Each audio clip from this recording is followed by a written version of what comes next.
Right. Hello and welcome to episode 47 of the ReptiChat podcast, the 27th most popular podcast amongst people that always order English dishes from a Chinese takeaway menu. As always, let's get a little bit of housekeeping out of the way before we crack on with the podcast. So, first thing is first, Patreon. Patreon, you lovely guys and girls are on screen now. As always, thank you to each and every single one of you. Your continued support really helps keep the channel going. I have actually got plans for my first Patreon funded project too, so keep your eyes peeled for that soon. Curious about the Patreon, but not sure if you should sign up? Here are a few reasons why you should consider it. First up, it's cheap. Lowest tier is only £1 a month, and it all helps. So that's £1 a month. That's as cheap as I can make it. But it's not a lot. You get access to the Reptile Squad Discord, where you can chat with me and other reptile keepers on there about anything and everything. You get early access to pre-recorded podcast episode and early access to every single vlog. And finally, there are stickers. So who doesn't love a sticker? Anyway, that is Patreon. Link is in the show notes below. Next up, not reptile related, but I am an ambassador for Tough Mudder UK. If you fancy having a go at the most famous obstacle course race globally, then head over to Tough Mudder's website, check out their events, and use the code TMBA2024-BENN BENN to save yourself at least 20% off the ticket prices. All right, and finally, before I introduce today's guest, quick reptile update from the ReptiChat HQ. I've got eggs, loads of eggs. I was feeling pretty FOMO with all my Instagram, with all my Instagram newsfeed filled with people posting clutches and babies and hatching stuff and live births and all sorts. And I was feeling a bit left out because this is the first year I haven't paired any royals because obviously I haven't got the royals anymore. But never fear, the geckos have saved the day. So at last count, I've got 23 morning gecko eggs and I've got 9 viper gecko eggs cooking. And looks to the girls, there's plenty more eggs on the way. So I should have plenty of little tiny baby geckos soon. Before we introduce today's guest, shall we have a quick check, see who's in the comments? So we've got Paul, who said he's off to get a Chinese, but he should be back in time. So he's 2 minutes away. He's behind a tractor. Paul, I appreciate you, but drive slowly. I want you to arrive in one piece. Fiona, early gang, nice to see you. Thank you very much. And who else we got? Gary, bring me some Paul. Yeah, to be fair, I could go for a Chinese as well. Right, Paul is back. Awesome. Thank you very much for tuning in, guys. So, moving on. Today's guest has been a professional herper since 1986. He's worked in zoos, in wholesale breeding, with live food producers, with venomous collections, as well as being a journalist for the pet trade since 1999. That's just a few things, really. And with a CV like that, he doesn't really need an introduction. But please, can we all welcome Tony from Responsible Reptile Keeping?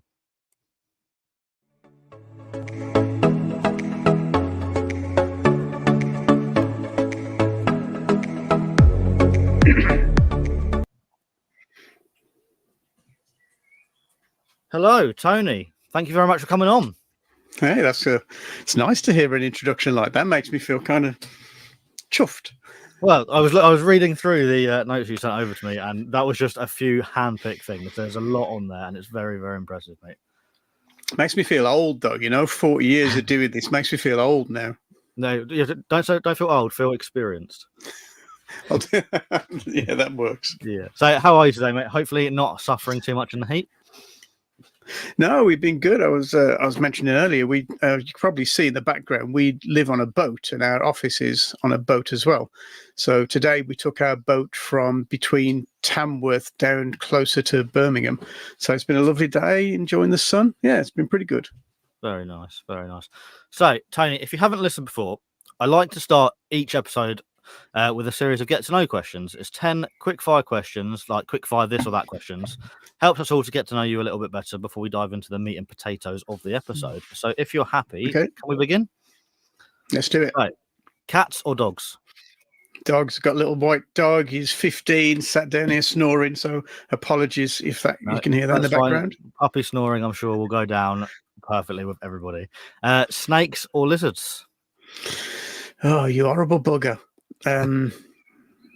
It's got to be snakes, but it's got to be snakes. It's the first person that said snakes for a while, I think. Yeah. I'm the old school man. You know, back in the day, it was all snakes. It was all Sanzinia and Bolins and golden pythons, and yeah. To be fair, I think Sanzinia, Bolins, and that sort of thing, they're still top tier snakes. Hard to beat, aren't they? Yeah, definitely. Frogs or salamanders? I once paid nearly £5,000 for the first albino horned frog that arrived in the country. Wow. So I told my boss. Yeah. I told my boss I wasn't leaving the room until I owned that frog. And he said, "You can't afford that frog." So I said, "You know what I earn, so let's make a deal." And I think he basically did me over. But I love that frog. He was called Horny the Horned Frog. Good name. That's a lot of money for a frog as well. Especially when a year later, everybody bred them because they have millions of babies and they were worth about a tenner. Yeah. Spiders or scorpions? Scorpions. I don't like spiders. People call me to collect them when they've got them in their bloody house. And I'm like, is it a snake? Why are you speaking to me about spiders? Scorpions. I miss emperors. They're worth money now, aren't they? They really are. Yeah, I remember when they were like $5 a go and you couldn't get rid of them. Exactly. It's craziness. Yeah. Birds or butterflies? Have I got to pick one? Because I've got absolutely no knowledge or experience of either. Just what you prefer. Like if you're out, if there was a bird and a butterfly next in front of you, which one are you going to look at first? I'll tell you what, I was at a conference in Spain a couple of months ago, and there were a lot of parrot keepers there. And that was actually quite inspiring to see those guys with their animals. Yeah. We had Mikey and Mia on a while ago. They keep a pair of macaws, and I've loved birds. To be fair, I wanted birds for a long time, and after speaking to them, I don't want birds anymore. But I really still appreciate them. Well, that's one of the good things about being a responsible keeper is you know what you want and you know how to keep it, but also know what you don't want or can't keep or shouldn't keep. Definitely a good idea. Grassland or woodlands? Woodlands. Beach or mountains? Mountains. Used to do a lot of climbing. Nice. I used to do a lot of falling, if I'm honest. Couldn't call me a climber. You should really call me a faller. As long as you find climbing is all right. I'm doing Ben Nevis at the end of August, so mountains for me. Right, 2 more. Hot climate or cold climate? Hot. Can't do cold. Won't do cold. Hate cold. Yep. And this is probably the most important question of the entire podcast, to be honest. It's what the listeners are waiting for. What is your favourite biscuit?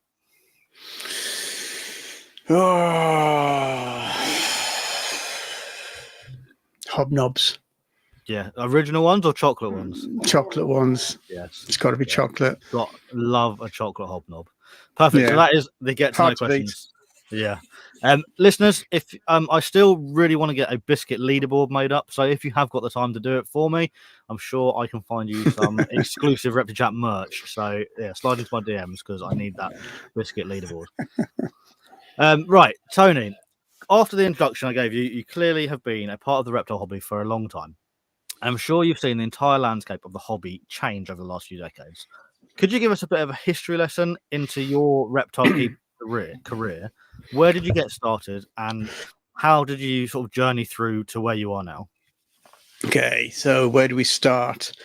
I started being involved with rock and roll bands very early. going to see rock and roll bands and hanging around and being a pain in the arse. And I ended up working at a venue in Birmingham, carrying gear for rock bands that were coming in. One of the rock bands came in, can't remember who they are now. He said, "Do you know a place called Walsall?" And I said, "Yeah, it's down the road." He said, "Okay, let's go there." So we went to this place in Walsall, and he kept scorpions, interestingly. And I turned up at this reptile house, which was, at the time, it turned out, the biggest reptile house in Europe. And it was full of animals like ridiculous. It was called the Serpentarium. It was based in Warsaw, run by a reptile legend called Dave Lester. If you've ever seen a microclimate thermostat, Dave Lester invented the microclimate thermostat. That was his. Okay. Wow. The originals were called DLs. DL1 was a dimmer stat, DL2 was a pulse stat. So I got into this place and blew my mind. And I was 15 years old, and I must have been a bit of a pain in the ass because I was just asking this guy loads of questions. And at the end of it, after a few hours, there was a note on the door saying help wanted. I said, "Gives a job." He said, "Start Saturday." And that was my introduction. And it turned out it was the biggest reptile house in Europe. Wow. And I had a job as chief shit shoveler Nice. for about a year. But I got introduced to everybody who was anybody in the world of keeping reptiles in the 1980s. I could run you off a list of names, but most of them are dead. Most of them aren't in the business anymore. You got John Coote, he's still around. Luke Yeomans, the only guy in the UK ever to die from a venomous snake bite. Yep. You've got Mark O'Shea used to hang around in there. John Coote, who we still see. We've got Jim Pether, Ray Hine, Nick Lum, Terry Thatcher, just everybody who I've mentioned. There's going to be 20 others that I haven't. Everybody who was anybody. Bob Clark used to hang around in there as well. Anyway, so when you said that I didn't really need an introduction, that's a bit, I'd like to correct that if that's okay, because nobody really knew who I was until I started responsible reptile keeping. And the reason for that is because I'd been a professional sidekick for nearly 35 years. Being introduced to all of these people meant that I got to trek around Britain, Europe, the world, just hanging around with big keepers, working on their projects. Wow. So it's pretty awesome. Got to work with every species that everybody wishes they got to work with. And it's, none of it is my doing. It was all me hanging around being a sidekick to these people. But from there, I had a motorbike accident in 2001, which wiped me out from being able to walk for a few years. And so I couldn't do any real work. But back when I was keeping reptiles, people who ran reptile magazines used to say, "Oh, Tony, you keep some really cool stuff. You work with some cool stuff. Can you write me some articles?" So I said, "Yeah, I'll write some articles." So I wrote them some articles, and I read those articles. They're pretty shit to read nowadays. But then when I had my motorbike accident, I needed a job I could do sitting down or from a wheelchair. So I decided I was going to be a writer. And I wrote for lots of different magazines, lots of trade magazines, lots of hobbyist magazines. And did kind of okay at that. But part of that job meant that I had to keep up to date and up to speed with everything that was happening in the world of reptiles. And that meant being up to date with everything that was happening with the animal rights campaigners. Yeah. And what that did is it put me in touch with the people who were working to advocate for and protect reptiles.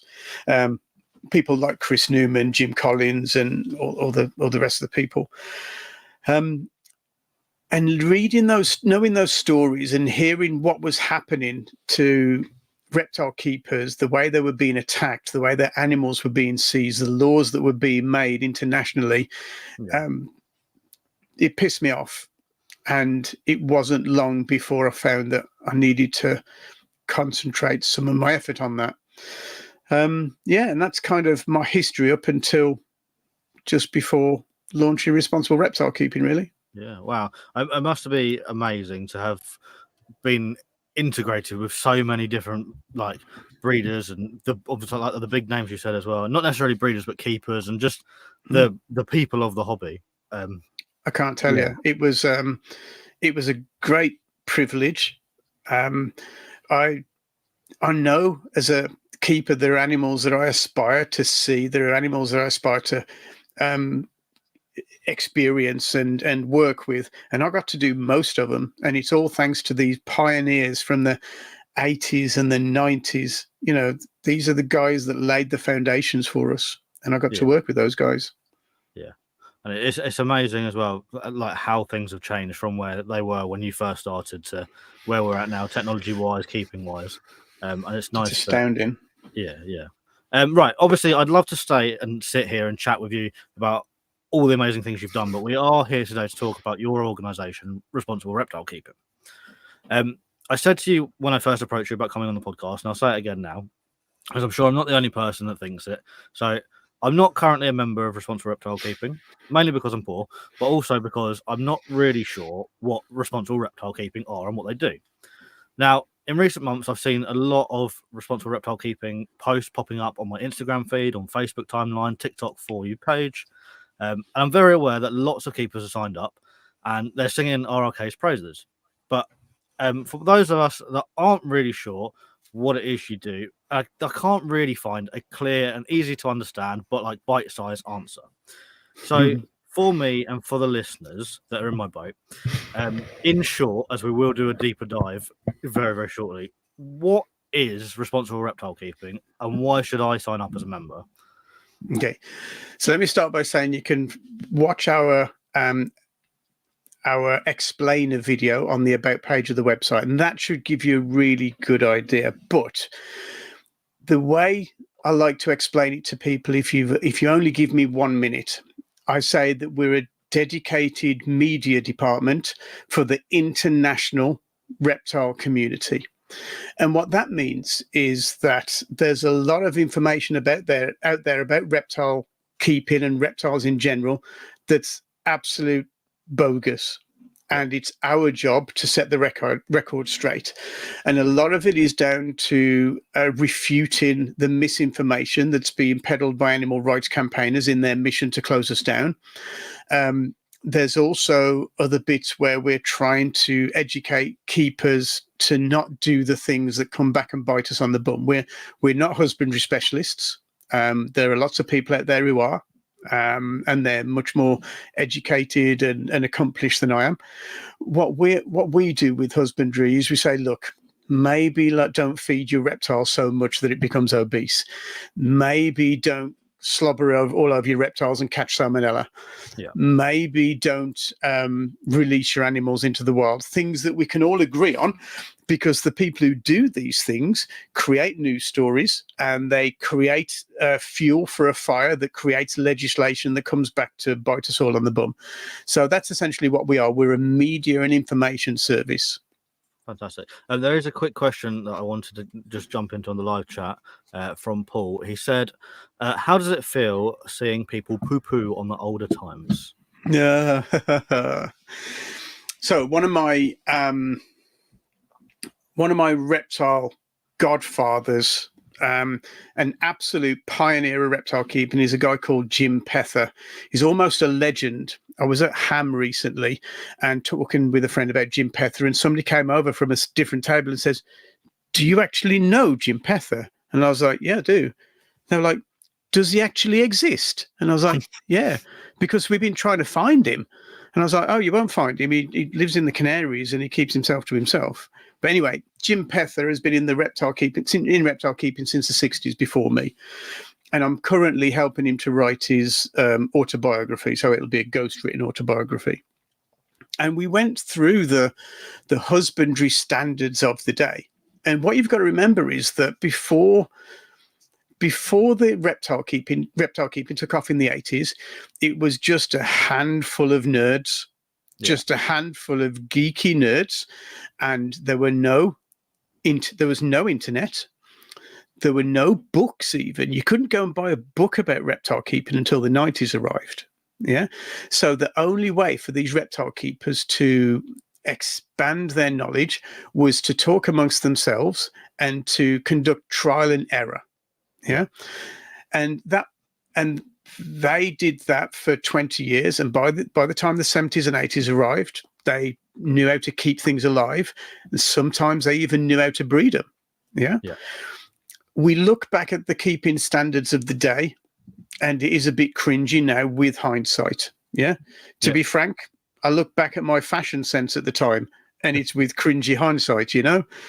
So, yes, I think that these people were pioneers. I think that we owe them a great debt of thanks.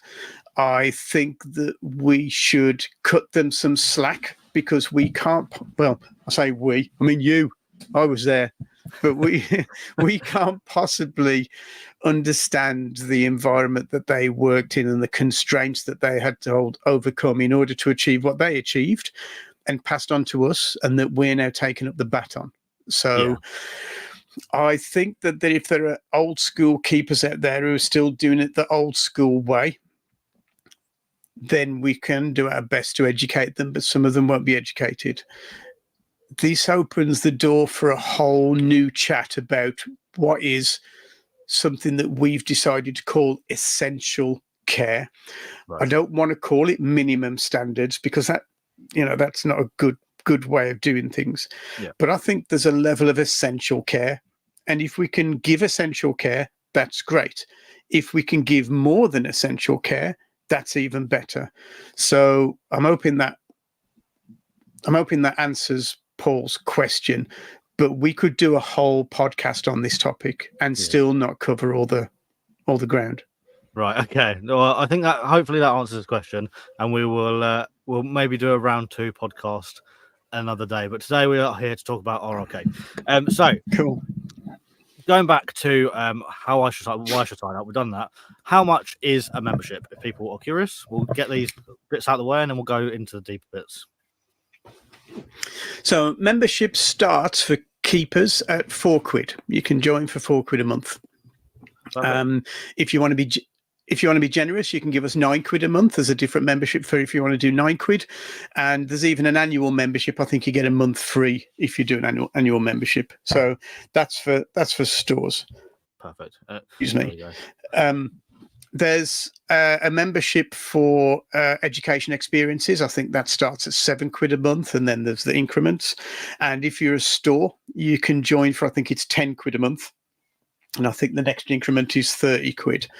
So, yeah, the idea of the memberships and the keeper membership especially, it doesn't really earn us any money, especially not the £4 one. You get stickers, you get T-shirts, you get discounts, you get all this kind of stuff. Doesn't really earn us any money. The aim of the keeper membership is to firstly recruit numbers so that we can go to governmental meetings and say, look, we represent this amount of keepers. Yeah, you should listen to us. Yeah. But more importantly, the more members we have, the more committed members we have, the more widely they share our content. And that's something we can talk in more depth about. We'll definitely get But that's the aim of the memberships, not to make us money, because we don't make any money from the memberships, really. No, perfect. And £4 a month is affordable, to be fair. I need to pull my finger out and sign up, really. That's the idea. So, sorry, I'm going to interrupt you a second, because you did ask why should people join? Yeah, why should I sign up?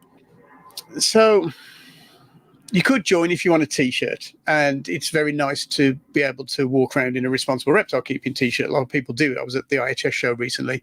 You could join to get the mug. You could join to get the discount from the reptile stores that have signed up and offer a discount. You could sign up to get our magazine that we publish intermittently. There's a few other member benefits, but that's not why we want you to sign up. What we want you to sign up for is because you understand what we do, you understand why we do it, and you want to support that work. That's why we want you to sign up. We want you to sign up even if you didn't get a T-shirt. It's important that people sign up because they support what we do. That's the vital thing. And we'll go through exactly what you do very shortly. So let's go back to the beginning of responsible reptile keeping. Yeah. When did you launch and why did you launch? Oh, I can't start from the beginning. I have to start from a few years before. Okay. And Start explain where you need to start. why it came through. So we worked for many years with Chris Newman at Reptile. And we are essentially communications media specialists. Our job at the time, our day job, was producing media for museums, galleries, and visitor attractions. And that's a very specific type of media. Yeah. So if you're at work and you get given a boring report to read, you have to read it if you want to keep your job. If you're at university and you get given a boring textbook to read, you have to read it because you want to pass your exam. If you're at a museum and you read a panel and it's boring, you just take out your phone and do something less boring instead. Yeah. So being able to produce content for these kind of visitor attractions where people weren't compelled to read the content means you have to do a very, very good job and make sure it's engaging. Yeah. So that's our expertise history.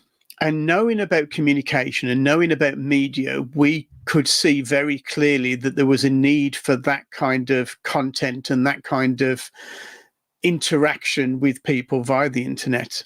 To support our hobby, to support our trade. Yeah.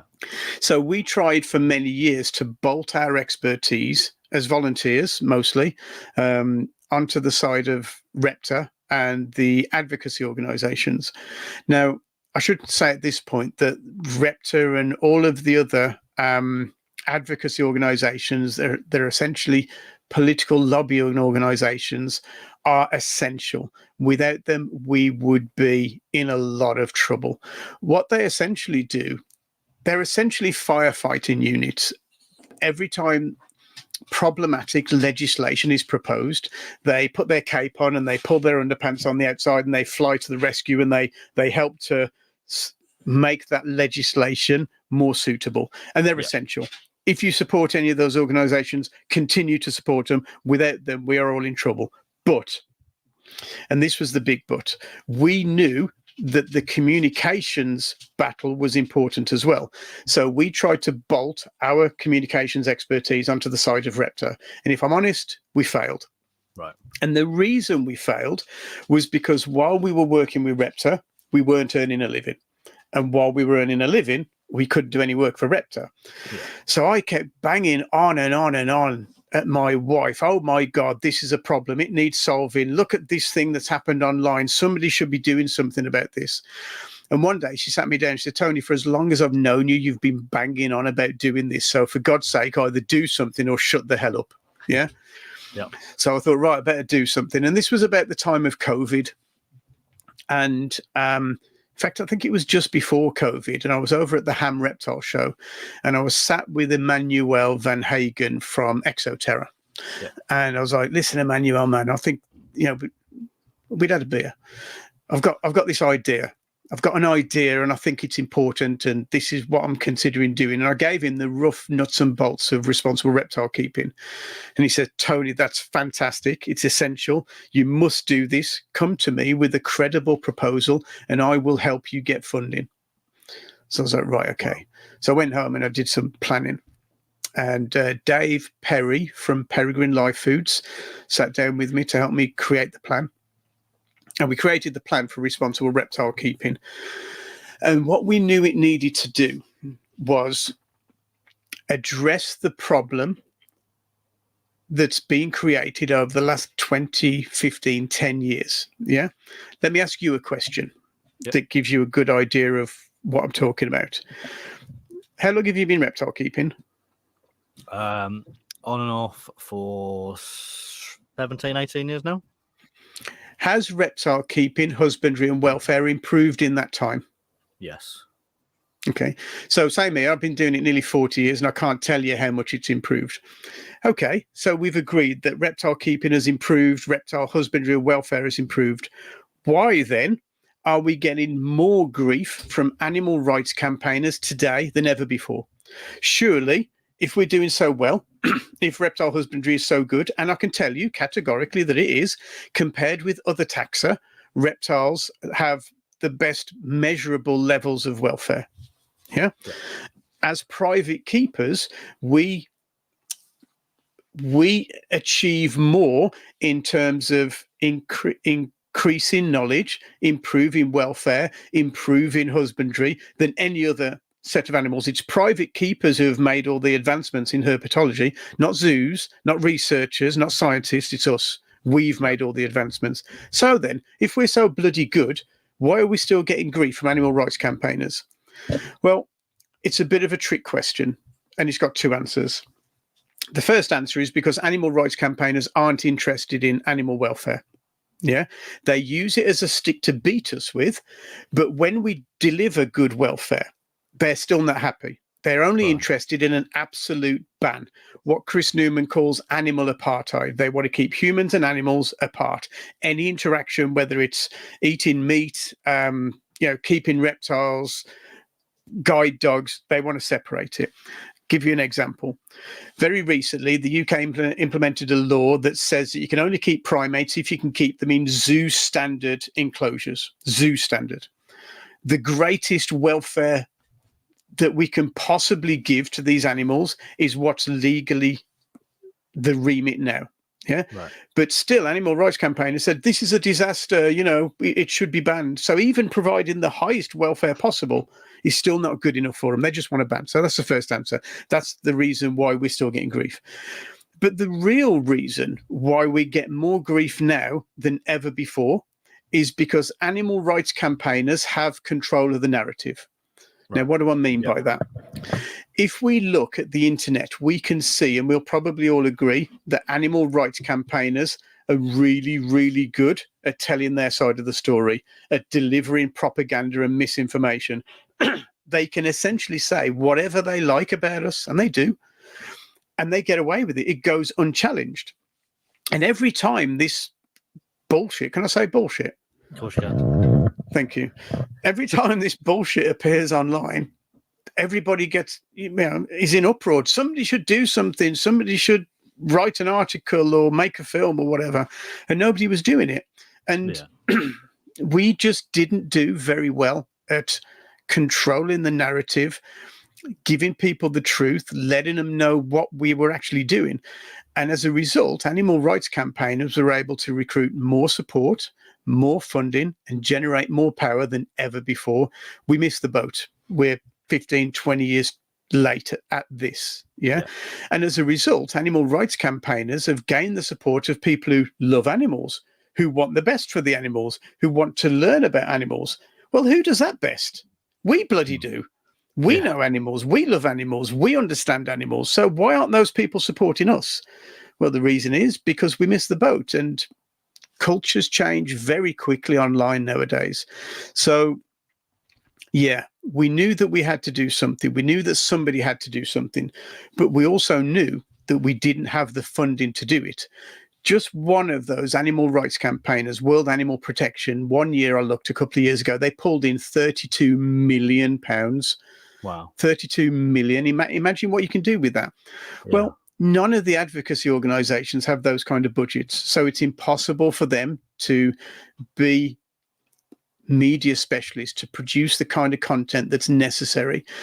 And I knew that if we were going to do that job, we would need to attract funding from many, many different places. No one organization, no one business would be able to do it because they wouldn't have the funds and they wouldn't have the expertise.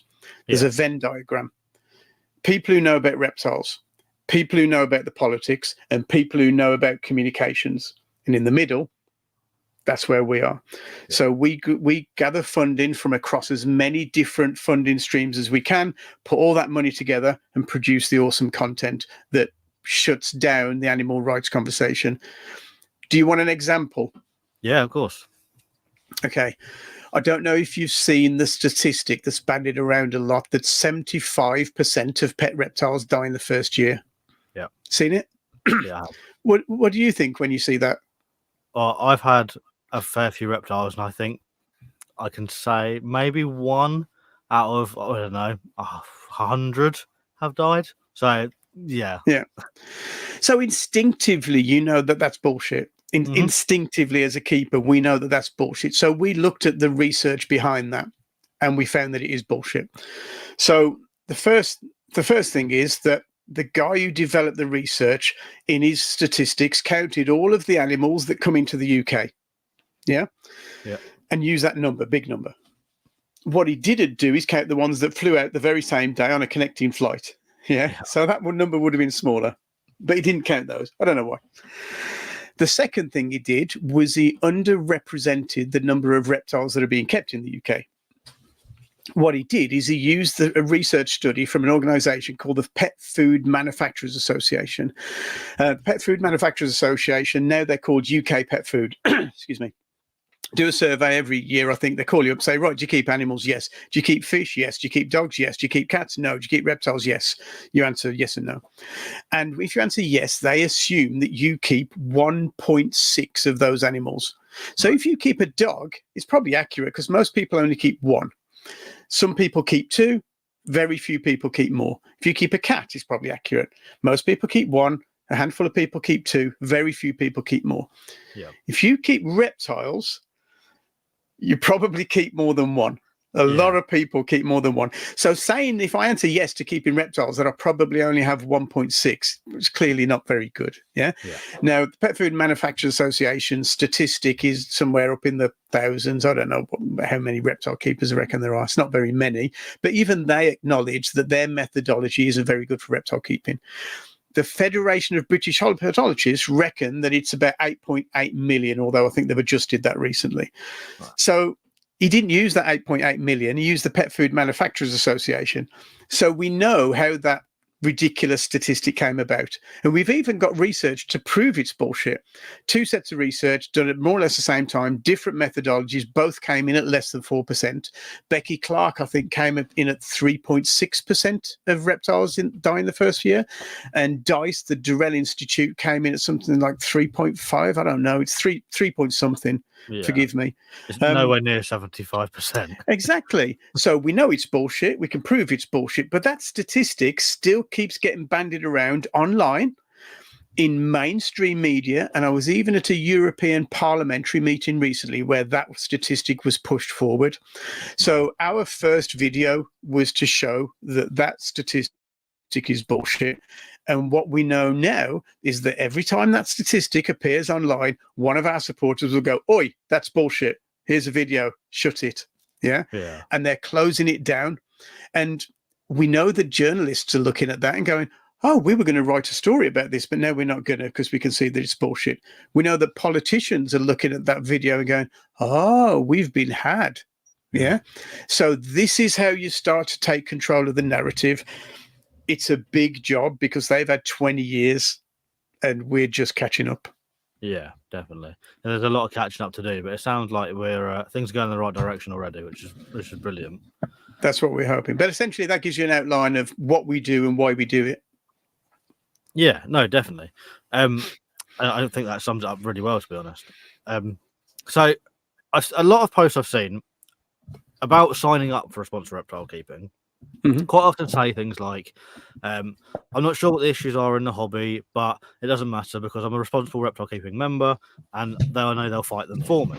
So I don't need to keep up to date with the daily ins and outs because you guys are doing the job. Personally, I like to know what's going on in the world. So what are some current issues that are okay? I'm going to use the word fighting. I don't know if fighting is the right word. So what are some current issues that you guys are having to deal with, and what are some things that are on the horizon that you may have to deal with in the future? Okay. So the first thing is I like that approach of people saying, look, I'll join responsible reptile keeping, they get on with it. Yeah. That's exactly what we're here to do, because we know that while people would like to stay up to date, they've got kids, they've got hobbies, they've got reptiles, they've got a million other things to do, and they can't dedicate enough time. So that's good. But on the other hand, we can go as deep as you can possibly wish to go. And the information's on our website.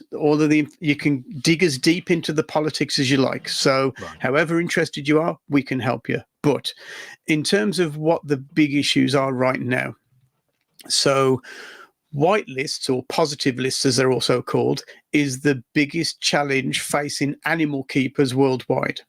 And I should explain what a white list is, a positive list. So a white list is the opposite of a blacklist. A blacklist is a list of things that are prohibited. Yeah.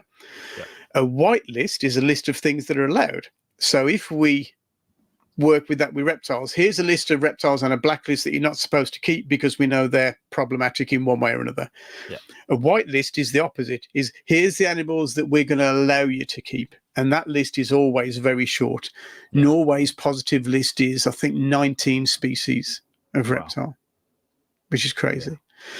So whitelist is used as a cure-all for governments. Animal rights campaigners say to governments, look, we have all these problems with reptiles. If you impose a whitelist, then that will solve all of those problems. Yeah, because animal rights campaigners essentially attack us on three different fronts. The first one is welfare. They say the animals are badly kept, they can't be kept, they shouldn't be kept. Yeah. Yep. Whereas we know that's bullshit, because we've got lots of evidence to the contrary. The second thing they attack us on is zoonoses, or rather, no, it's human health. They say you're going to catch a deadly disease and die, like salmonella, or when COVID came out, they were like, look, a disease from an animal. All these crested geckos are going to kill everyone, which is ridiculous. The second thing they say about human health is they're going to kill all your babies. They're very dangerous.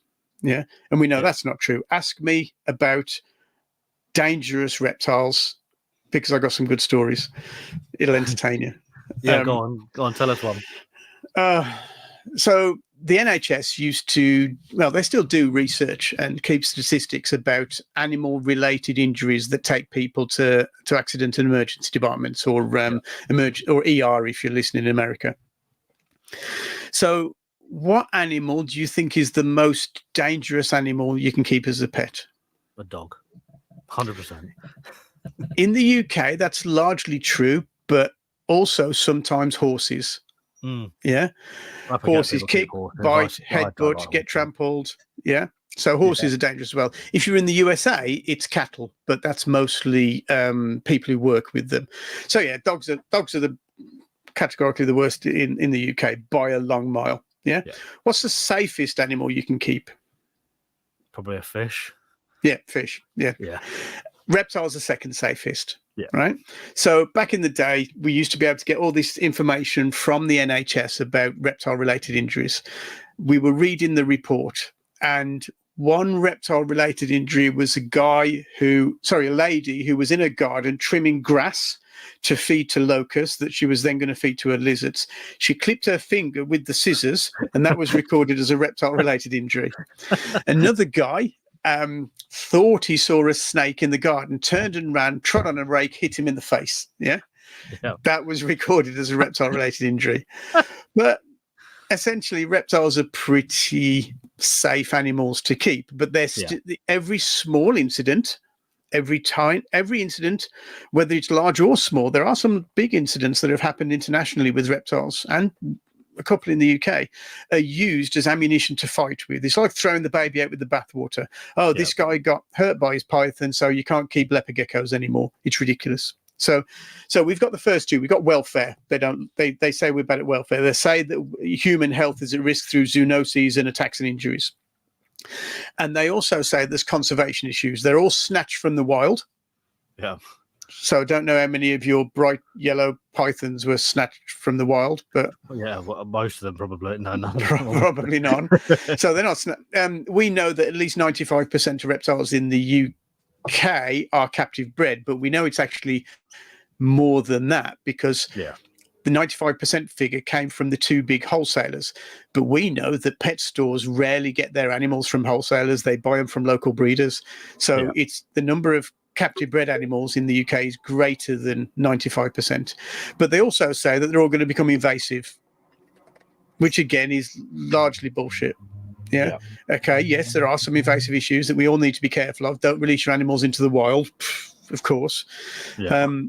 But, they attack us on those three fronts. So animal rights campaigners go to government and they say, look, welfare, human health issues, conservation issues, we'll solve them all, give them a whitelist. Let them only keep 2 or 3 species, and that'll solve it all.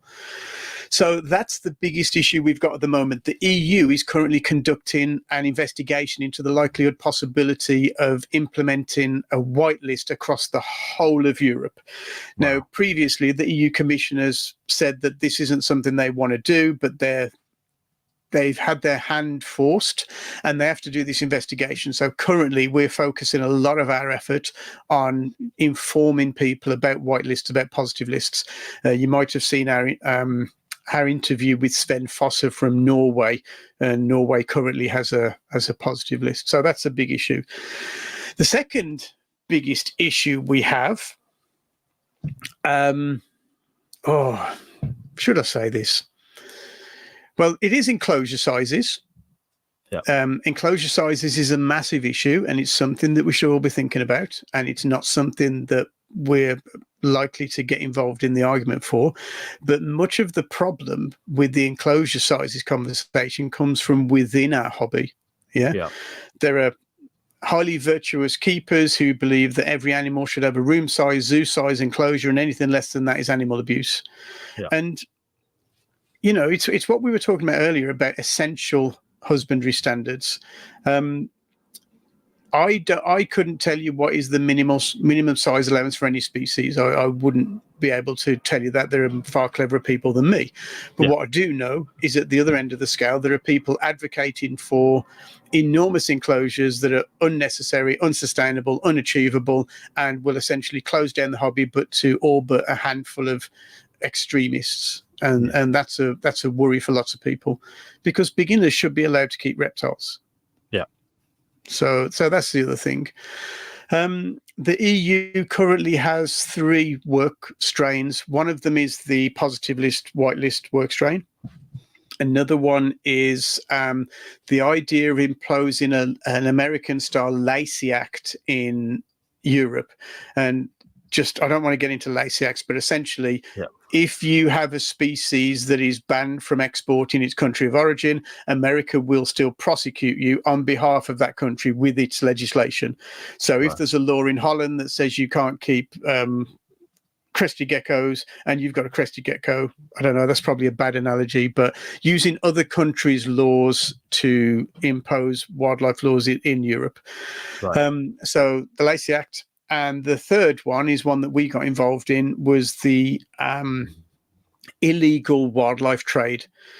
So with reptiles, there's essentially no illegal wildlife trade.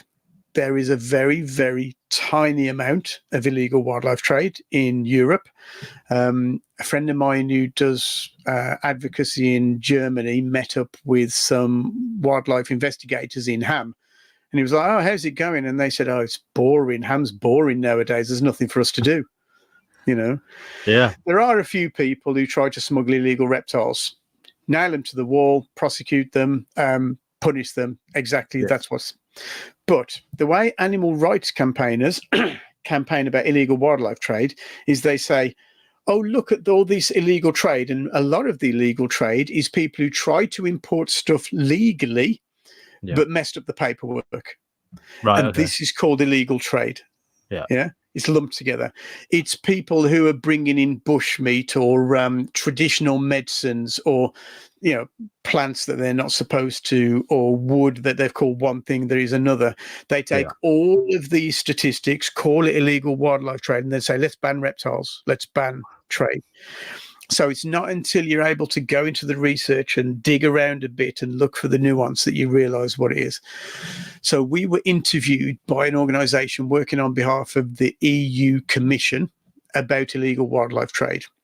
They misrepresented the questions and were asking questions like, how do we reduce demand for exotic pets? And I was like, you don't. You increase demand for exotic pets because they're awesome. Yeah.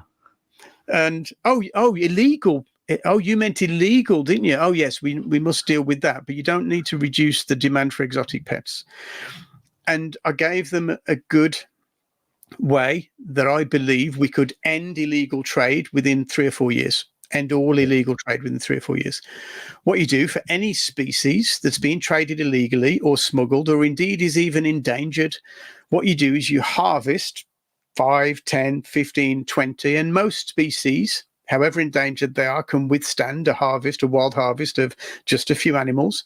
Yep. You bring them into captivity. You give them to knowledgeable, dedicated, experienced keepers who will breed them and create captive bred babies. And once captive bred babies are around, nobody wants illegally traded animals. Nobody wants the hassle of a wild animal that's a lot of grief because it's illegal. Nobody wants those. So you bring them into captivity, you breed them, you let people have them. Lo and behold, nobody wants to trade in illegal wild species anymore. Job done. And this project had a €700,000 budget. I was like, there you go, solved your problem. Give us the £700,000. We'll be cool. Call it done. And they didn't really like that, but we did our best. Yeah, that's all you can do is try, I suppose, isn't it? Yeah. Right. Let's do one more question, and then we're going to go on to the Q&A, because there's quite a few questions on the Q&A to get through as well, because lots of people, lots of stuff to ask you. So the final question I'm going to ask you about RK before we get on to the Q&A, how exactly does responsible reptile keeping work, and what are the goals? So, like I say that, I know it's very vague, but there's an issue. How do you guys decide which ones you want to tackle, which ones you aren't going to tackle? And what's the process in a nutshell? There are so many issues I can't begin to tell you. Like I say, we are approximately 15 to 20 years late at the table, and there are so many things we ought to be addressing. I mean, we went through the major challenges that we have with welfare and conservation and human health issues. So they tend to fall under those three topics. But we're also addressing things that are timely. So our next video is all about what is an exotic animal. Right. Yeah. Because in Canada, there's a local authority that has banned exotic pets. Yeah. And they do a survey every year of their residents, and they say, do you want exotic animals living next door to you? Would you be frightened if an exotic animal was living next door? Do you think exotic animals are dangerous? Do you think exotic animals should be kept? And it's all very badly worded. So I'm looking at what is exotic. So there's two definitions. One is that exotic is anything that is not from the country that you're in. Yeah. So cats and dogs. Well, cats came from Asia. Yeah.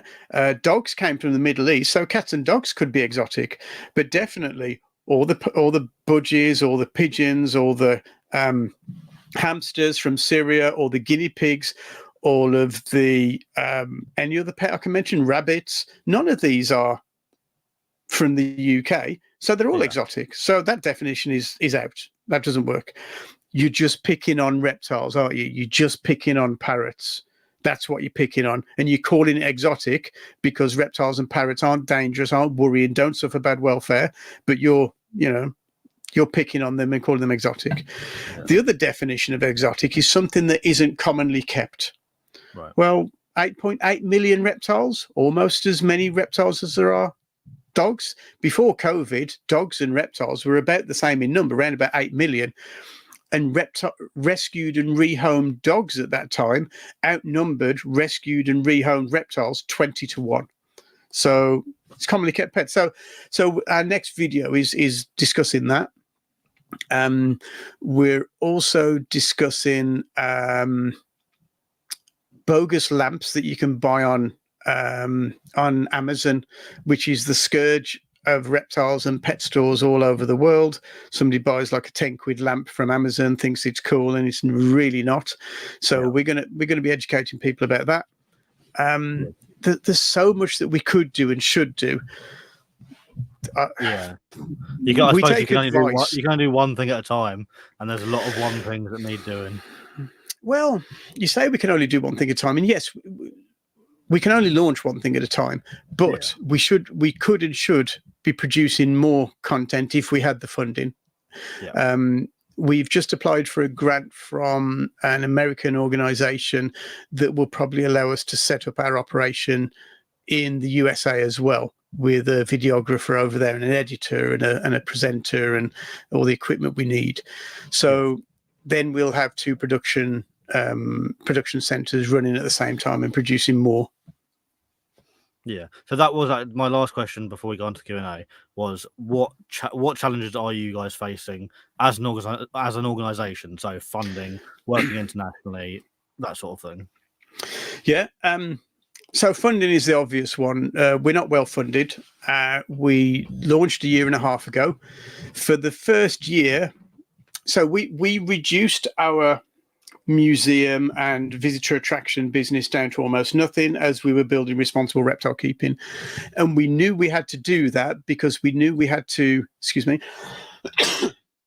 we knew that we had to make a splash, show people what we were capable of, show people that we were committed and competent and dedicated. So for our first year, we didn't take a wage at all. We basically did it for free. Yeah. But of course, that's not sustainable.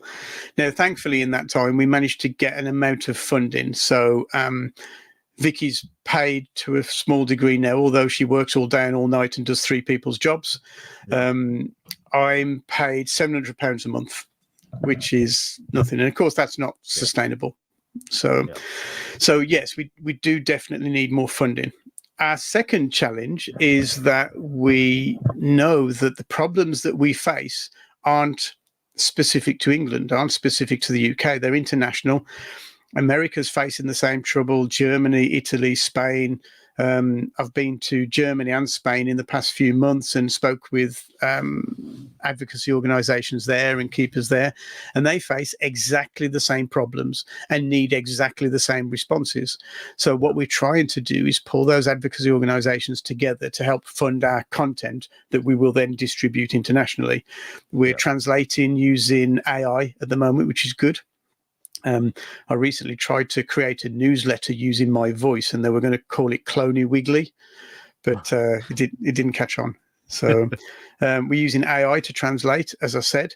But not only is the problem international, it's multi-taxa as well. So birds, fish, mammals, they all face the same troubles. So we are all ganging together. We are all collaborating internationally. And as a media organization, it's kind of our job to communicate with all of those. So we've built a lot of contacts in Europe as well. And we're hoping to get that moving.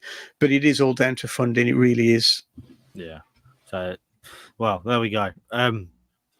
Well, I tell you what, I will. I'm going to sign up after this episode. Maybe not today, but it's coming. I feel a lot more like I know where my money's going, and I feel like not that I didn't think you guys were doing a good job before, but it's nice to be able to have that like reassurance and actually understand what does what and what you guys are doing. So, thank you. Like I said, go on. Sorry, Karen. I was just going to say thank you. You're all right. You are. I don't care what anybody says about you. I think you're all right. Hopefully, most people are saying that. There's a few people that disagree, but I try and keep people happy. Right, you do. Thank you. The second part of the podcast is a Q&A. So all week I've been asking, and you guys have been sharing as well, on Instagram, Facebook, Discords, all that sort of thing for questions to ask you guys, or to ask you about responsible reptile keeping. Some of them we may have already covered a little bit, but I'm going to go through them all because obviously people like to see their names on screen, and there might be another answer. So I'm just going to start with the top one and not in any particular order. So the first one is from Riddler Reptiles. What is your ultimate goal? Oh, that involves us getting pretty deep and meaningful. So what we're fighting against is an unsustainable ideology that animals shouldn't be kept. Yeah. And this is clearly false because humans have have worked and thrived in association with animals for millennia. And the idea of removing animal and human interaction is frankly, clearly and demonstrably ridiculous. Yeah. However, we live in such comfortable times that people have the comfort and the ability to hold very strange opinions and not suffer for holding those strange opinions. They don't have to suffer the consequences of removing animals from human lifestyles. I think our job, our ultimate aim is to redress the balance and to start recruiting those people who we know would otherwise support us, to dial them in to our side of the story so that they understand us better. If you were able to sit down with a rational animal rights campaigner, and by this I don't mean one of the people who've been misinformed and misled, I mean one of the hardcore, tiny minority of people who's trying to impose their views on the rest of humanity. Yeah. If you were able to sit down with them, I think we could make some very rational arguments as to why we believe our side of the story is right. And indeed, this is why the animal advocacy organizations have always punched above their weight in political discussion. On one side of the argument, trying to influence the politicians and the legislators, are the animal rights organizations with these enormous budgets. Yeah. And on the other side are the animal advocacy organizations who have tiny budgets in comparison. So why do these people, our guys, usually, and I say usually because not always, why do they usually win? It's because they talk facts, they speak from experience, they have statistics. And I'd like to just do a little side story here, if it's okay. Yeah, of course you can. So previously, animal advocacy organizations could go to Parliament and they'd hear the animal rights people talk some ridiculous, misinformed bullshit. And the politicians would say, hey, is that true? And we'd say, no, it's ridiculous. It's craziness. Here's our experience of 30 years. Here's some statistics, and the politicians would go, oh, right. Okay. Yeah. Okay, guys, carry on over there being crazy. And we used to do quite well at that. But in the last 15, 20 years, the world has changed. Now it's not just a battle of facts and experience. It's a battle of hearts and minds and opinions and ideologies. And today, that's where people get their opinions from, their news, their ideologies, their information, their science is all got online. And a lot of it is from animal rights campaigners. So in Spain, ball pythons are banned. Did you realize? Yeah. So, and the way that happened was in something like 2017, an animal rights campaigner produced a research study that claimed that ball pythons could become invasive in Spain, like Mediterranean Spain, which is nothing like West Africa, of course, but whatever. Yeah. Everybody in government laughed at this report, said it was ridiculous, badly made, put it in a drawer, forgot about it. Fast forward 2 years, new government, animal rights campaigner in a position of power finds the report, reads it, decides that it's a great report, and he's going to ban ball pythons overnight. Yeah. Mm-hmm. So the Valencia Herpetological Society took that rule into court, took that law to court, and presented a very credible case as to why that law was ridiculous, why it was flawed. Yeah. And it was quite easy. It was a bit like beating up your grandmother. It's such an easy fight to win. And at the end of the case, everybody thought that they'd won it and the law would be overturned. But at the end of the case, the judge said, I hear you. I understand. It is a ridiculous report, but we're going to keep the ban anyway. And they kept the ban anyway because of the pressure from animal rights campaigners, and because they claim to have what they call a social license, which means, look, everybody agrees with us. Everybody agrees. Yeah. So at the moment, everybody does agree with them. You go online, you see people advocating for banning reptiles all the time. Our job is to bring the other side of it. So what's your ultimate goal? Coming back to you, my friend Riddler, our aim is to convince sensible people that sensible laws need to be made and that we understand reptiles better than the extremists that would separate them from their pets if they were given the opportunity. Well, there we go. I think that was a great question and a really, really good answer as well, that one. You can rely on Riddler, can't you? Yeah, I think he only gave us one this time, though. Normally there's a few, but I'd say he's working, but he's probably watching football. Next question is from Lord's Exotics. If you could stop people purchasing one animal in the hobby, what would it be and why? Right. I would never stop anybody purchasing anything, is the first answer I should give. If you can give the right care to an animal, I think you should be allowed to keep it. So I don't think you should be allowed to keep blue whales because I don't think anybody would be able to provide the care that a blue whale would need. Yep. I don't think you should be able to keep albatross because I don't think you could probably give an albatross the care that it needs. Anything else, I'm happy to debate that with you. Yeah. Now, I only know about reptiles. Yeah. But, there's cleverer people than me that keep these animals, and I would defer to them.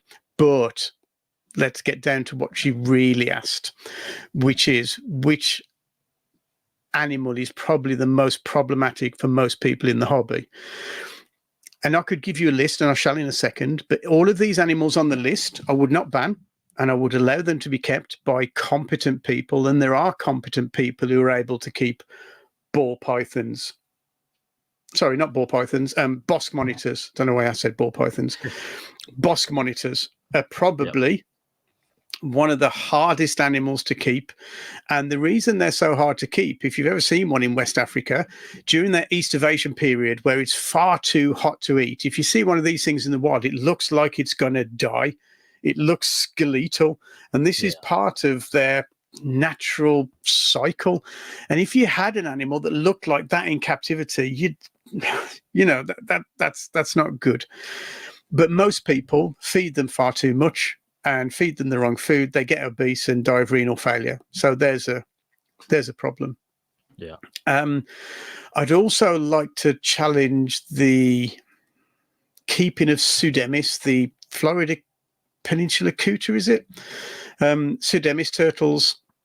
So the story behind that is back in the 80s and 90s, and I have to count myself in this sorry story, we used to import thousands upon thousands of Trichemis, red-eared terrapins, turtles, yellow bellies, things like that. Thousands upon thousands. Buy them at the size of a 50 pence piece, sell them for a couple of quid. Give it 2, 3, 4, 5 years. They're the size of a dinner plate, need massive filters, massive enclosures, loads of UV light. They stink. Yeah, they bite. They're probably the easiest animal to catch salmonella from. And for most people, they're not a great pet. So in the 90s, I think it was the 90s, early 2000s, Pet Trade got together and said, look, this is a stupid idea. Let's not sell Trichemis anymore. Very much like they did with green iguanas. Look, green iguanas aren't a great pet for most people. Yeah, for all the reasons we know. Trichemis are not a great pet. Let's not sell them anymore. Let's sell musk turtles. Smaller, easy to keep, blah, blah, blah. So let's sell musk turtles. Great idea. The fish trade said, oh, right, you're not bringing in Trichemis. We'll bring them in then. So they continued to bring in Trichemis and sell them in garden centres. At that point, we were still part of the EU. The EU said, right, we did warn you. You're still bringing them in. Now they're banned. So they're banned now. Yeah. At that point, the fish trade went, oh, right, so we can't bring in Trichemis anymore. We'll bring in Pseudemis, a much bigger, much more likely. And I saw some on a website recently, a turtle nerd friend of mine, Paul Eversfield, you're a turtle nerd. He sent me a link to a store up north that was selling Pseudemis. And I can only hope that they sell them to a competent keeper. But most people who go into a pet shop will see a cute little turtle and want to buy it. And so I can only hope that they sell it responsibly. Yeah. But yes, Pseudemis is another problematic one. Chinese water dragons are another problematic one. Very few people can keep those well, and we all see the problems of those. But I don't want any of these animals banned. They can be kept, and they should be kept by competent people. But yeah, those are the animals that are, probably not the best species for beginners to keep and for most people to keep. But did you know that 85% of the reptile trade is 6 species? 85%. Do you reckon you could name them? Yeah, probably. Go on. Corn snakes. Yep. Royal ball pythons, bearded dragons. Yeah. Leopard geckos. Yeah. How many is that? That's 4. 4. Oh. Crested geckos. Yep.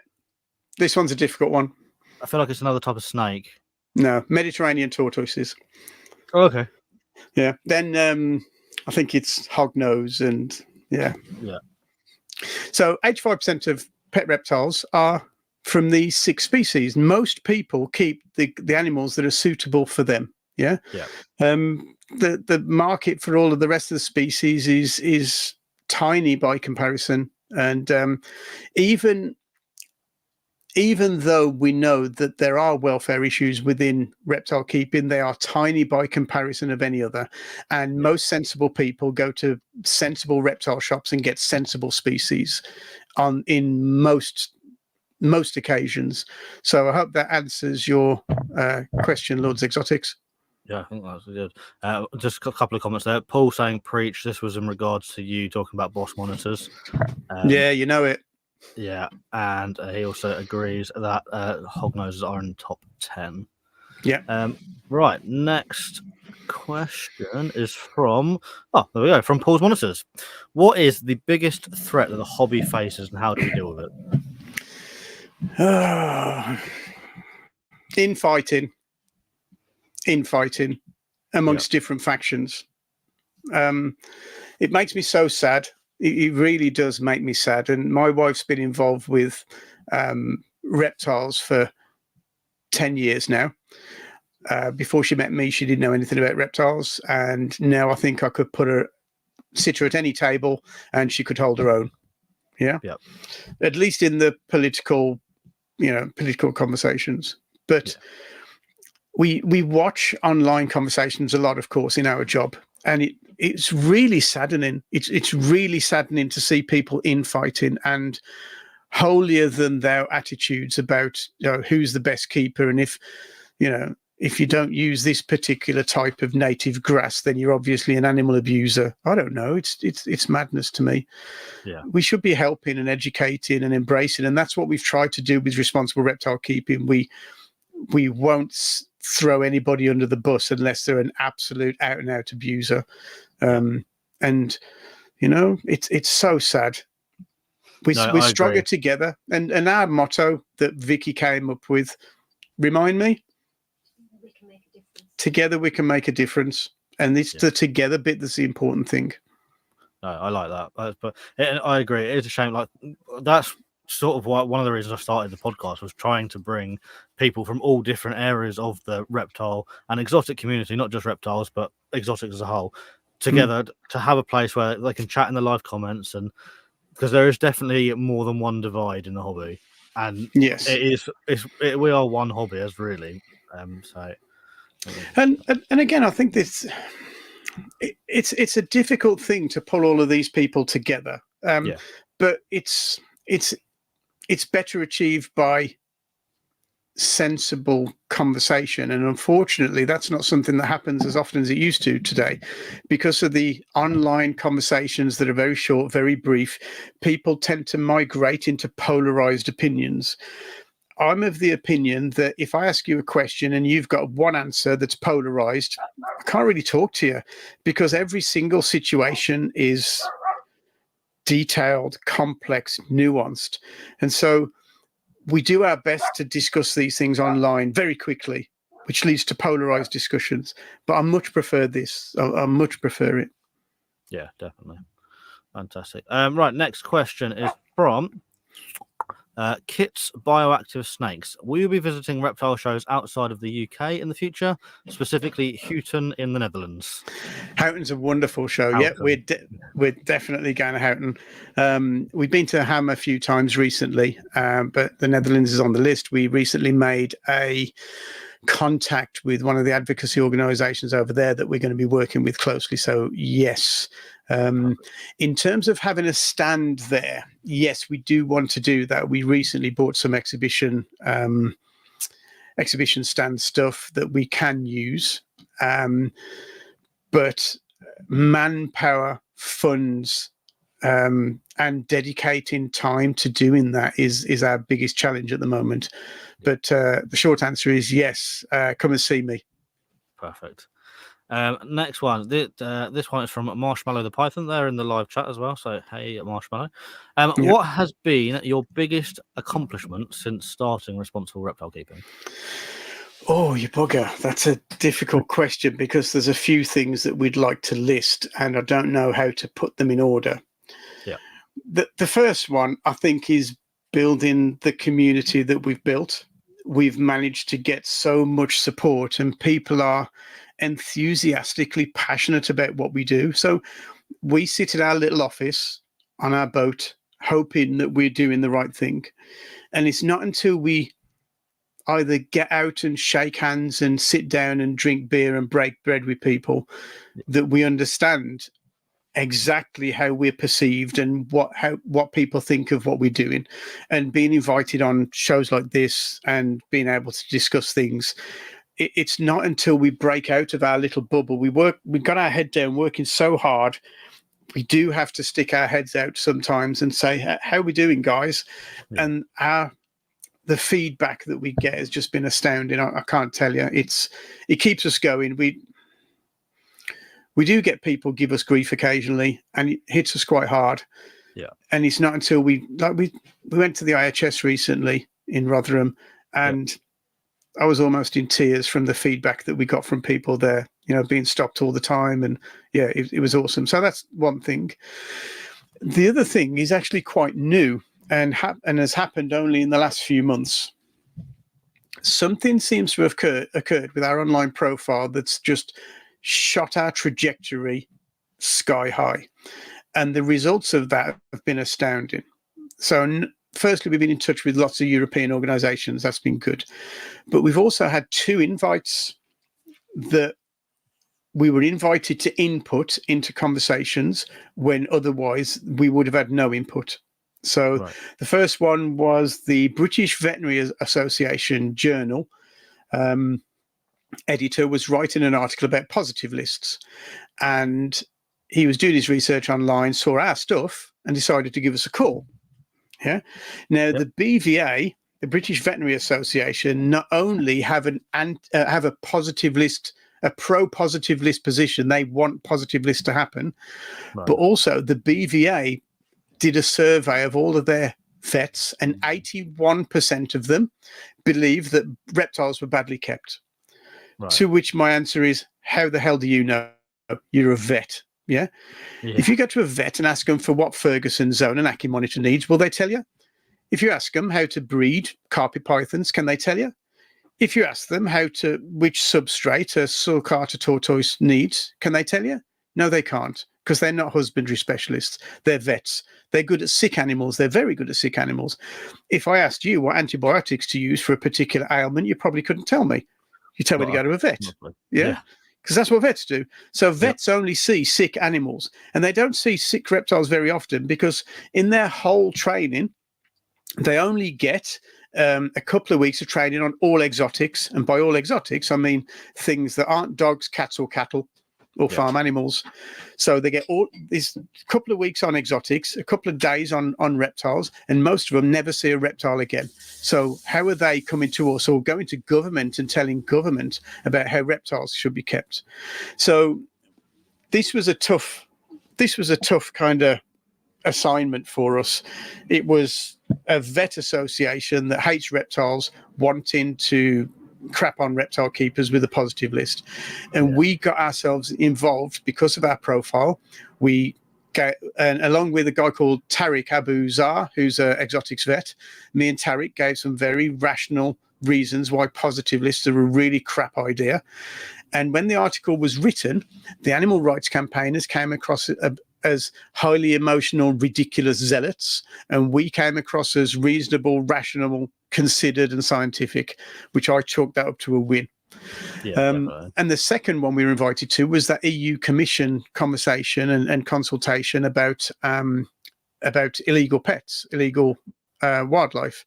And it turned out that they'd gotten in touch with us because they'd seen our profile, but they hadn't got in touch with all of the other advocacy organizations and stakeholders, people who are essentially my mentor. They hadn't been in touch with them. So we were able to stamp our feet and shake our fist and tell them that they needed to consult with all of these other people as well. And lo and behold, all of those people got their opportunity to input as well.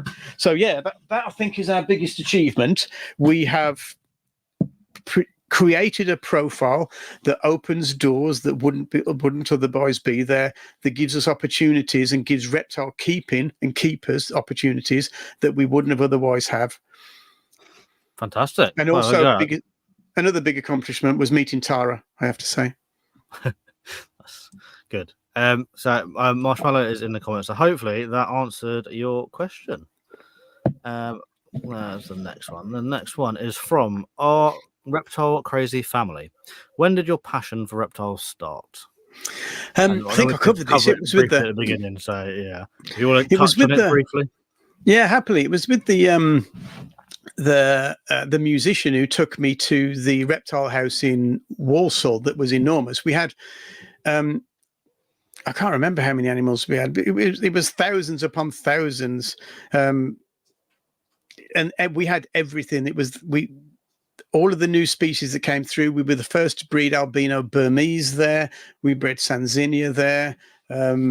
Yeah, and that was a baptism of fire. I didn't realize for a very long time how special that place was, but I got to keep everything as a result. Fantastic. There we go. So yeah, it's an amazing place for the passion to start as well. I think if most of us were gone, here you go, here's the biggest facility in Europe, we'd be like, wow. I was so lucky, I can't tell you. And I remember sitting at a curry house with all of the top reptile keepers of the day, and these guys were old as far as I was concerned. They were like 30 something. I was 15, and these guys were old. And I remember saying, I can't wait till all you old guys are dead and I'll be the best reptile keeper in the world then, because I know everything you know.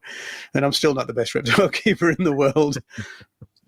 Okay, fantastic. Oh dear. I thought you were going to, when you said old, I was expecting older than that. It hurt a little bit when you said 30. Whew. Yeah, I know. That was old when I was 15. Yeah, I feel old, to be fair. Next question is from Beth Defiled. Aside from becoming a member, how else can hobbyists and reptile keepers get involved with RRK? This is a really, really good question. Sorry, say that again. Beth, one of our members. Oh, Vicky's just told me that's Beth, one of our members. Hi, Beth. I know who you are now.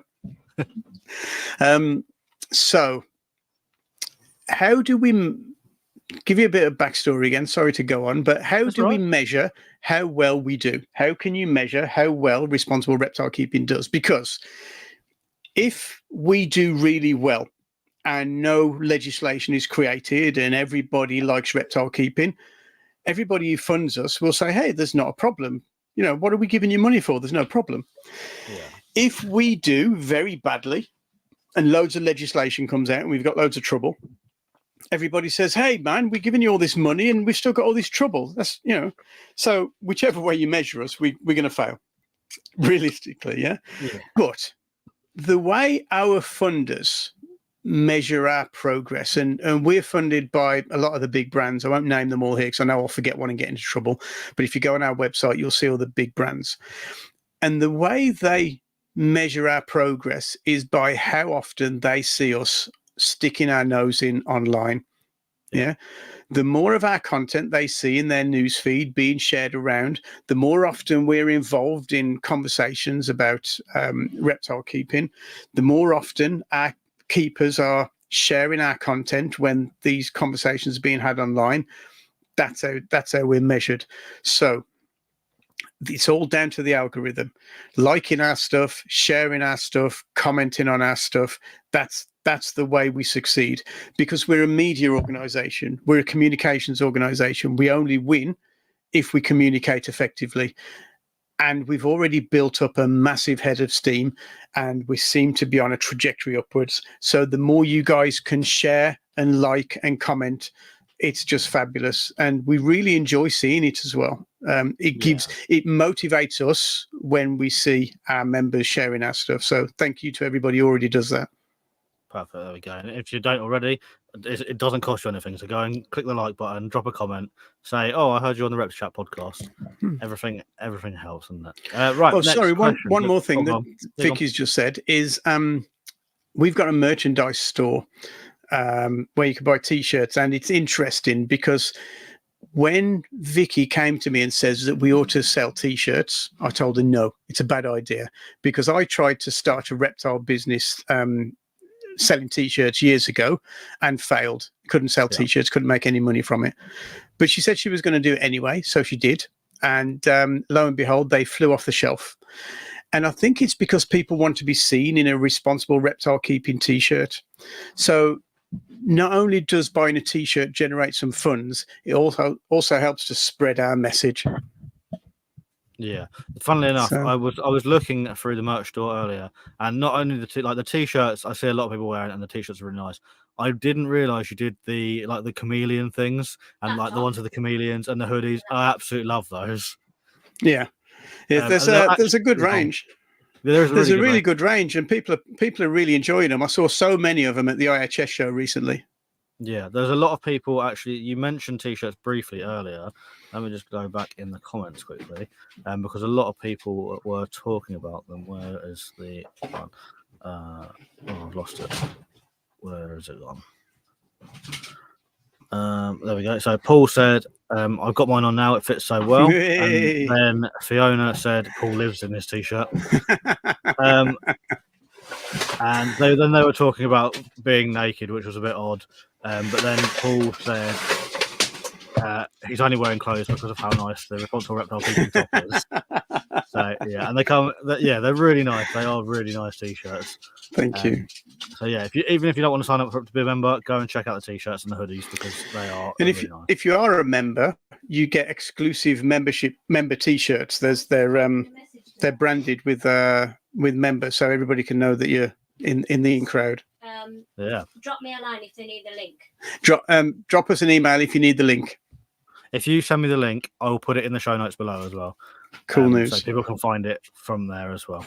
Yeah. Right, next question is from RJ Reptiles. Jay, he said, "Why did you choose the name Responsible Reptile Keeping?" Yes, good question. It is because I felt that we needed to take ownership of the principle of responsible reptile keeping.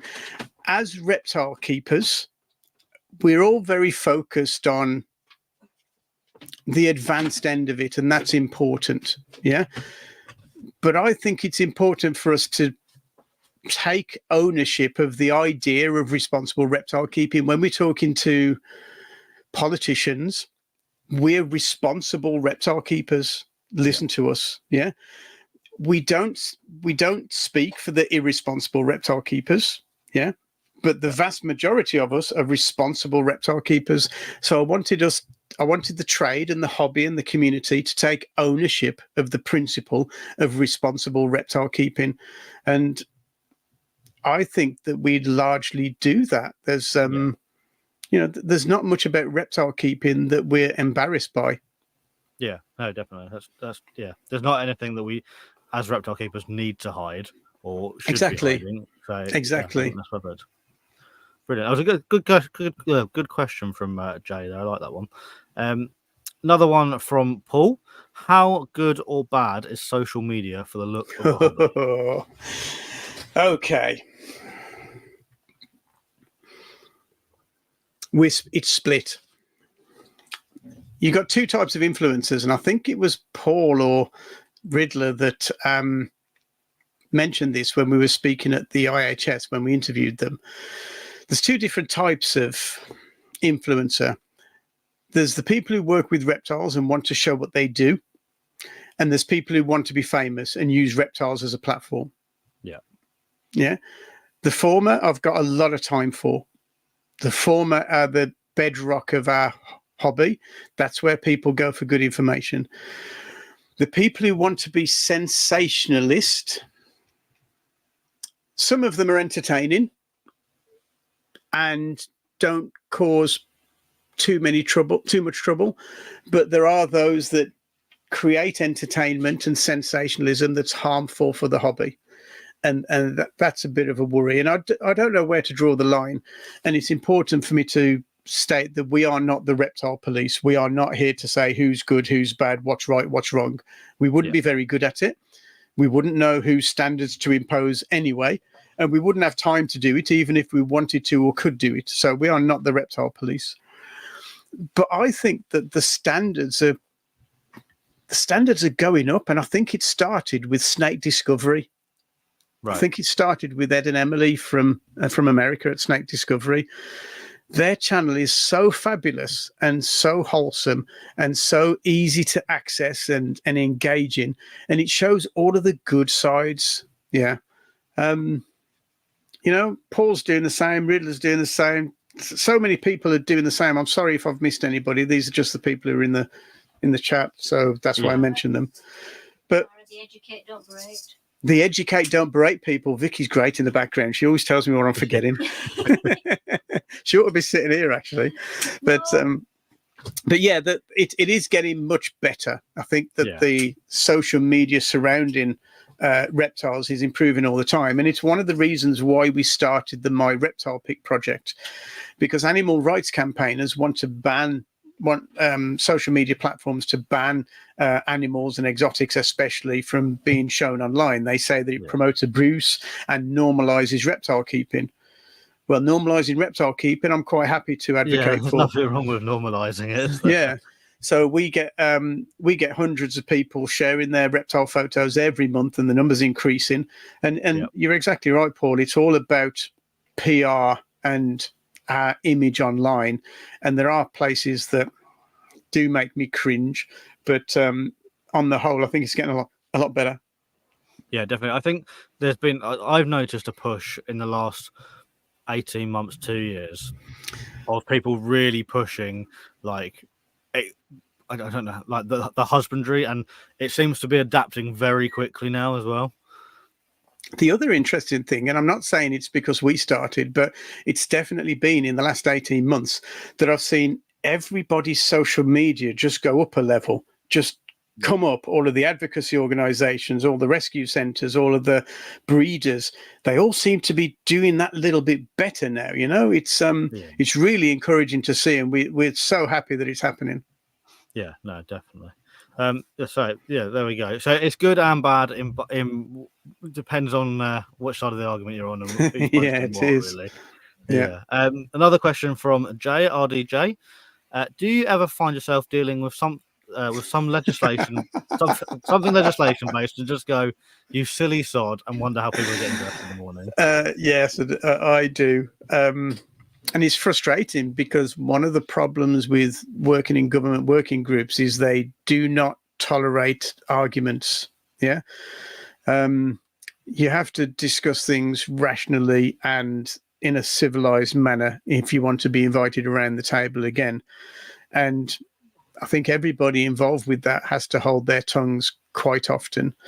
Yeah. But I think that most of the problem is caused by extremists, and there is nothing we can do to influence those extremists. They're not involved in a rational argument. They don't come from a rational position, and therefore they will not be swayed by a rational argument.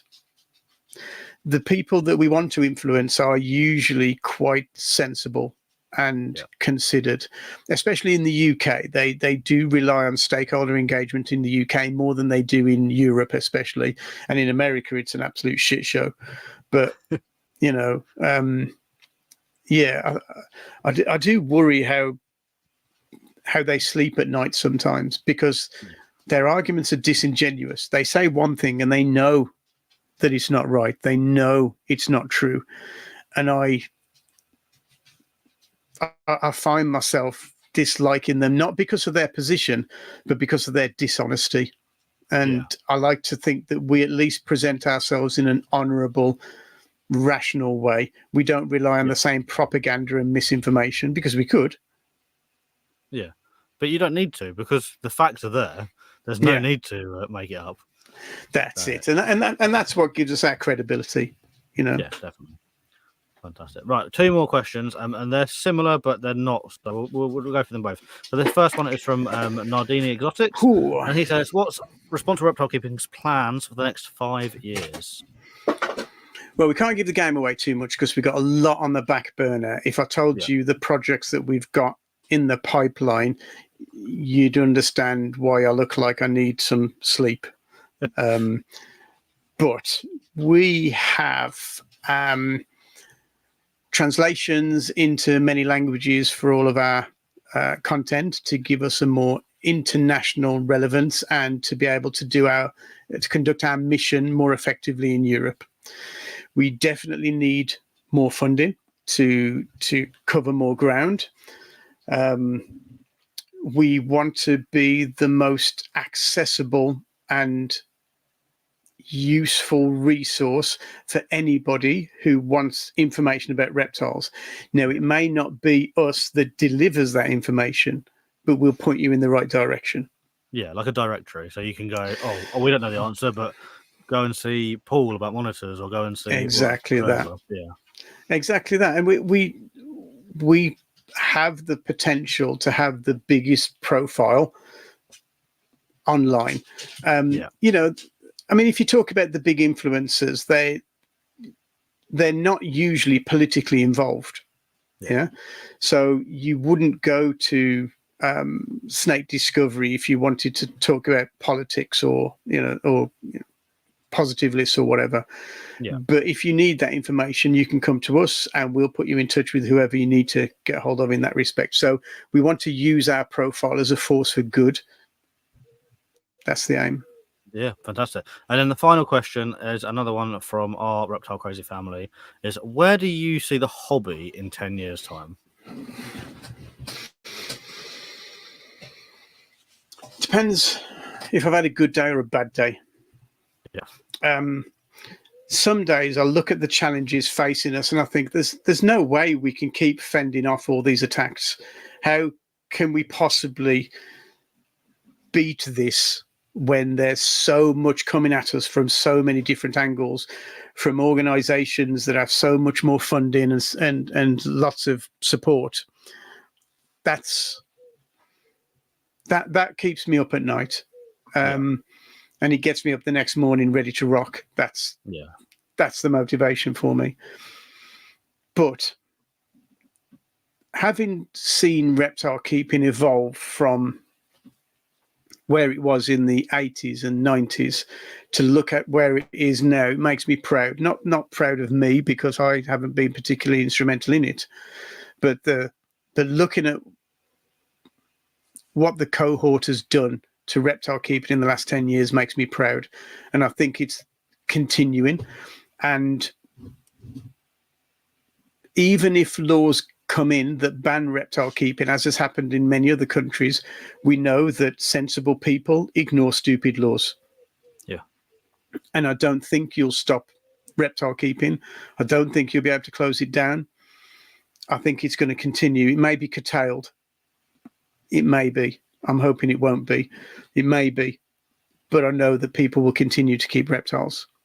In Valencia, where they've banned ball pythons, you were supposed to register your ball pythons. How many ball pythons got registered in Valencia, do you think? Probably less than 1,000. 7. Yeah. Yeah. Go on, Valencia. Yeah. Yeah. So, saying that, I did predict about 10 years ago that Western hognose would be one of the most popular snakes on the planet before many people kept them. And my predictions only took 10 years to come true. So, watch your space and all that. Yeah. I love a Western hognose as well. It's my first snake was a Western hognose. Was it? Good call. Yeah. Good choice. Not on purpose. I was 13 flicking through Friday ads and it was there for 30 quid with a Viv. And I was like, well, why not? Nice. Didn't know anything about it. Had a red bulb, like wood chippings, all the stuff that we say don't do now. But it was really. And then look at you now. You had that animal, and I would say that animal arrived to you with suboptimal care. Yeah. But it soon got better care, and you soon got better at doing what you were doing, and here we are today. And that's the beginning. That's the beginning. So. Yeah. Right. We've got one more question in the comments, and then cool news. This is going to be the last question. And it's another one from Paul, and he says, "What's the next biggest species?" I've already said Western hognose. They had that. Where would I put my money? I think. One of Paul's monitors apparently, says Vicky. It'll be one of his rare monitor species apparently. Yeah. So I did see he'd got a snake. He got a pair of snakes that he'd bought when I was at the IHS, and I didn't even recognise what they were. And he told me what they were, and you'll have to type it, Paul, please. But once he explained how good they were, I was like, Yeah, that could happen. They are cool. I've seen a lot of pictures and videos. I'm watching the comments to see if he pops it up. I don't know if he's told the internet about them yet or not. I can't remember. Well, what I'd like to keep, if I was to have some animals now, this would probably fuel me saying what species should be kept nicely. Yeah. I'd have garter snakes, some of the interesting garter snakes. Yeah, I know. Yeah, I bet you don't. Oh, no, he has put it in there. Madagascan cat-eyed snakes. Yeah, they were good. They were awesome. Yeah, they were really really awesome. Cool. Some of the anole species would be awesome for people to get into. I think that's a cool one. I'll tell you an unsung hero that I think should be more popular. Collared lizards. Okay. Such a beautiful animal. Yeah, Such a really stunning looking animal. But if you're asking what my favourite animal is, I think it used to be called Geckonia chazalier, and now is it Tarantola chazalier. They're from Morocco, a helmeted gecko. And they're absolutely beautiful. The first time I ever saw one, it was Jim Pether, the guy who I said about earlier. He gave me a pair. The legend. Yeah. He gave me a pair when I went to visit him. I took them back to the UK and I bred them and I advertised them. And my phone blew up with people wanting them. And I was like, oh my God, I didn't realize they were so popular. And I don't know anybody who breeds them now, but they're an awesome species. Everybody should have one. Wow. What else would I like? I think everybody should have a Wagler's pit viper. I really like. Yeah, every home should have one of those. Yeah. What's Paul saying? Tony, you can't find them. I've looked and they're CITES. I presume we're talking about the helmeted geckos? Helmeted gecko, yeah. Yeah. There we go. Fantastic. Right. It's fine.